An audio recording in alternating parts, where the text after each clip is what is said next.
Welcome back to Jethro's Garage. Hey, welcome back. Today we're going to talk about more pliers. These is a couple pairs I bought from Harbor Freight. Y'all pull up a seat, sit down and stay a while and relax with me in the garage while we talk about these tools.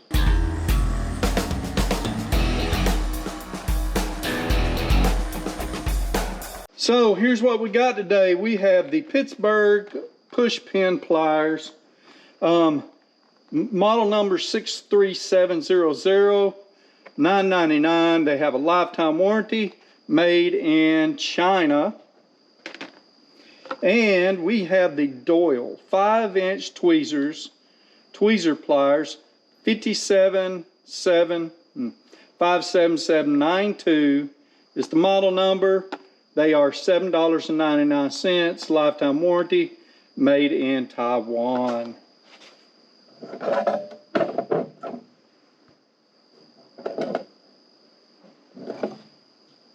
So first of all, we're going to talk about these ultra fine precision tip tweezer pliers, ultra slim nose design, smooth precision for gripping small materials and wires, ultra slim nose design for easy access, spring loaded handle construction,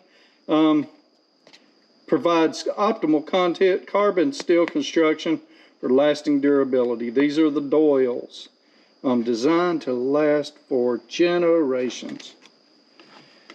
So I opened these quite a while back. I've had these for a little bit. If you remember my little wire cutters, the closed flush cuts, well, I bought these at the same exact time. Just haven't talked about them. I have used them, and I am really liking them. They're nice. I've used them to get into some fine areas. Like I said, I'm enjoying it. So let's talk about them. They are a stamped steel. These are not, I am pretty sure these are not forged. Well, I mean, I guess they'd be cold forged. They are stamped steel. But they look pretty good for stamped steel. The jaws are just slightly offset right here. They're a little offset on the end, which would hurt their gripping power. The rivet looks like it might be a two-piece option, maybe even screwed in. I'm not too sure. But you see what I'm seeing? Looks like there's something in here. Maybe it's a pin that's been pushed through, and then like a washer, and then it's pinned on this side. I'm pretty sure that's what it is. A little spring right here. Pretty simple tool. And you know, they're not a bad price, $7.99. And they work. They seem to work well. Could I break them pretty easy? I think they'd bend pretty easy if I tried them. Like if I put a bunch of pressure on this, I'm almost guaranteeing you I will bend them up, so I wouldn't recommend it. But like I said, they're not a bad price for a handy little tool. I mean, you wouldn't misuse your smaller tweezers. And I've got tweezers all over the place in the garage because they come in handy. It's something to have in your toolbox. Next, I'm going to talk about these Pittsburgh push pin pliers. I will tell you, I haven't opened them yet.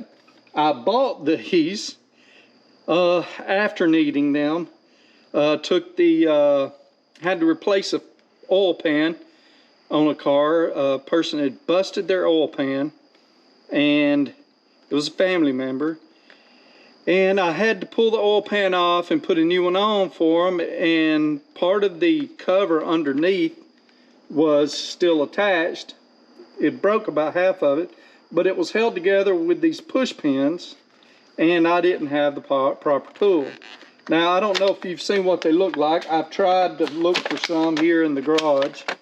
I couldn't find any. But bottom line is, it's a cap. Let's say this is the cap, and you get up under the cap, and it pushes the underside of the cap together. Let's say it's like this, and it pushes the underside of it together. There's tabs under there, it pushes them together so it will release, and as it's pushing them together, it's also wedging it out of the thing. And when it wedges that out of there, it allows it to come loose. Pretty neat little tool. This is another thing that I'm pretty sure we wouldn't put a ton of stuff on. This looks like it is, I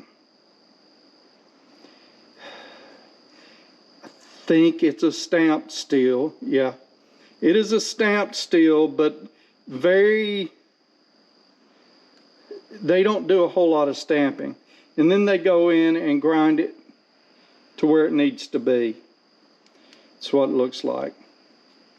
In other words, they got a machine and it's got a pattern in it, and it'd probably be a 10-20 ton press, and it slams down and it cuts probably one side of this out of steel, and then there's another one that cuts the other side of this out of steel, and it may even put this bend in it at the same time. Maybe not. They may put it all together, put it in a machine, brake press, some type of press, and bend in it at the same time. It's just according. Everything looks to line up pretty decent. Not too bad. But you can tell this is two separate pieces of metal that's maybe cold rolled, maybe cut right here, and then this edge, I don't know. It's hard to tell, especially after processing. They put this black coating on here. But anyway, the pin that's holding them together, it is a threaded pin. Probably might be a little piece of material under this spring to cover up the threads, or it might just be a part that's not threaded, that's sleeve or smooth, and then they thread it through, and then they peened it out here to hold it together and keep it tight. And then the normal cheap, somewhat cheap dipped, semi-dipped plastic handles. You got your part underneath, the vinyl underneath, and the coating on top of it. I'm pretty sure these, yeah, this black is dipped. Maybe the handles slide on. Not sure. But anyway, not a bad tool for what it is. This probably gets you by anywhere you work. I wouldn't see no reason why you couldn't use it on anything. I would like to get back with you and try them out and see how they do. But simple tools, no big deal. They work, and you get both of these tools for less than 20 bucks, and including tax. And if you go on when there's having a sale, you probably get them cheaper than that. Okay, quick little video. Hope y'all enjoyed it. There's just some more tools, because you know we can't have enough tools. I appreciate y'all coming in here and watching. If you don't mind, click that like button. Please subscribe to the channel if you haven't already, and share it with your friends. Y'all take care of each other. Have a blessed week, and I'll see y'all in the next one.